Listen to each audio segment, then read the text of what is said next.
Hi everyone, Deckard Kane here with Rhyme Signatures, the nerdiest music review this side of Tristram before playing host to Diablo's Saturday Night Takeaway Party.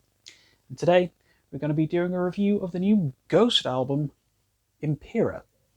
Ghost are a funny old band, really, as equally divisive in the metal community as they are popular. They kind of created a bit of a unique niche for themselves in what I'd kind of personally describe as Scooby-Doo metal. That is to say, super spooky on a surface level, but you scratch a little deeper and you'll find it's all wholesome fun designed to entertain at kind of a basic level, but it's good, it's entertaining. And Ghost are a fun band, make no mistake about it. The mystery behind the nameless ghouls, the constant replacing of the frontman with a new Papa Eremitus, or Cardinal Copia as things have progressed, the overproduced, super cheesy pre-album hype videos. It feels almost like watching a telenovela unfold before your eyes, but more in like a musical sense than an overacted Spanish drama sense. But Ghost have certainly never stayed still over the course of their intriguing career. Mastermind, of course, Tobias Forge kicking things off with a bit of a love letter to the 70s occult rock. And he's kind of pushed this unusual boat out further and further with every release so far, culminating in the previous album to this, Prequel, which kind of fit neatly into what I could only really describe as shock pop rock. The drama is perpetually there with Ghost's music. The lyrical content, imagery, and its overall feel is kind of grimdark and scary, but the music itself has always had this sort of veneer of accessibility and approachableness. If you chip away at the scary makeup and the masks, you'll find ultimately some extremely catchy, sometimes danceable, and above all, fun music. Prequel was a fascinating record for me, I'll be honest, and I played the absolute devil out of it when it came out in 2018. I felt it kind of struck that perfect balance of what came before with Meliora and what Forge was clearly intending for the band going forwards, to make it, more accessible without losing the identity of what made Ghost Ghost. There were great riffs, solid vocal hooks, engaging melodies, and the sense of fun never really left the album despite its sort of like everything's about the plague theming. To this day, I will still champion Prequel over Meliora, simply for a way of introducing people to the band. So here comes Impera, long delayed and ready to impress. The album was originally, of course, planned to come out in 2020, but, things happened. Now it's ready to rock and roll and hail Satan, yeah! Or is it? Impera is an album really of two halves, both figuratively and literally. I mean, seriously, the ending of Watcher in the Sky feels like an album closer. On one side, though, you've got some of the best works Tobias has written, like Kaiserion, Spillways, the aforementioned Watcher in the Sky, and Respite of the Spittlefields, are all absolute powerhouses, showcasing just how varied Ghost can be when they fire on all cylinders. From the falsetto yell that kicks off Kaiserion, and the big arena rock that follows, to the kind of ABBA / Bon Jovi-like sounds and melodies of Spillways. There's a lot of fun, power, and feeling in some of these songs, and these are certain to become live classics of the band very soon.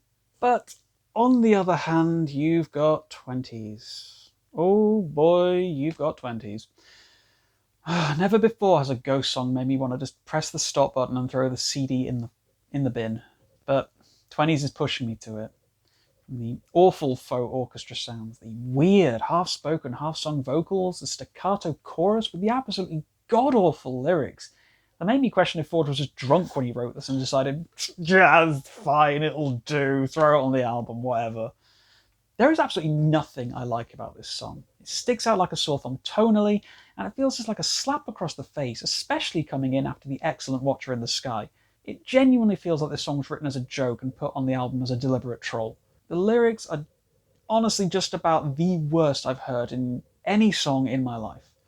I mean, let's just take a little look at the chorus, shall we? In the 20s, we'll be singing in a rain of pennies. In the 20s, we'll be soaring in disguise of bevies. In the 20s, we'll be smooching at the feet of the ruler. In the 20s, we'll be grinding in a pile of moolah. Inspired. Genius. And all of this, of course, before we're even treated to Forge crooning about grabbing them all by the hoo-has.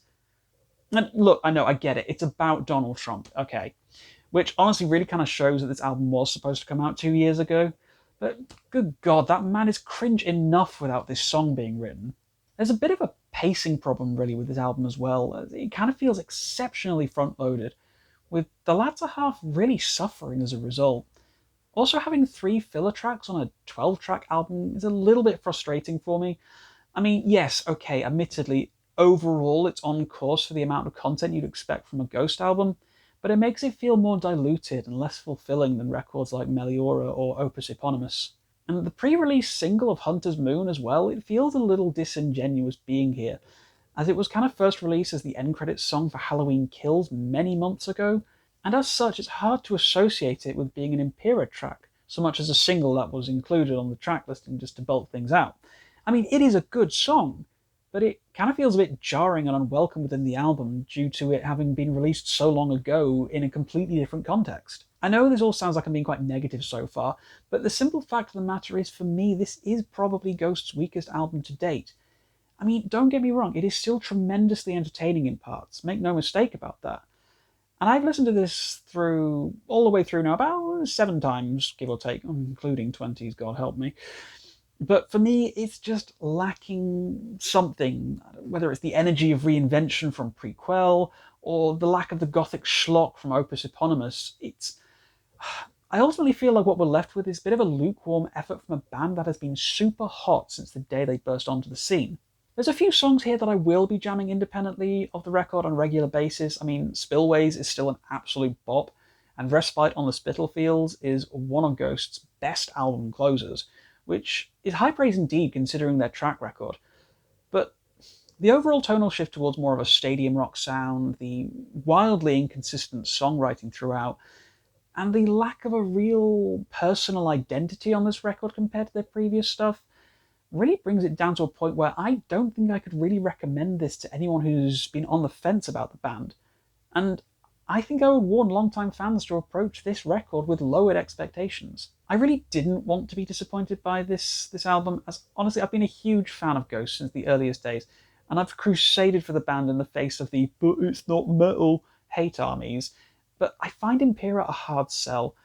I believe that some of these songs will work a lot better in a live stadium environment, but as a studio album, I can only really walk away from this one with disappointment, and hope that Tobias embraces Satan a bit more for the next album, whenever that may be. This is all, of course, my opinion, as you know, so tell me what you thought of the record in the comments down below. If you have anything you've listened to this year you think I should check out, then let me know and I might get around to giving it my own thoughts. If you like this video, please do share it with anyone who you think might enjoy it, and please do consider subscribing for more content. The thumbs up, of course, as well, do help me out a little bit. I'm getting less and less neurotic about saying this bit, so woo, yeah, thumbs. Until next time, guys, keep your rhyme signatures odd.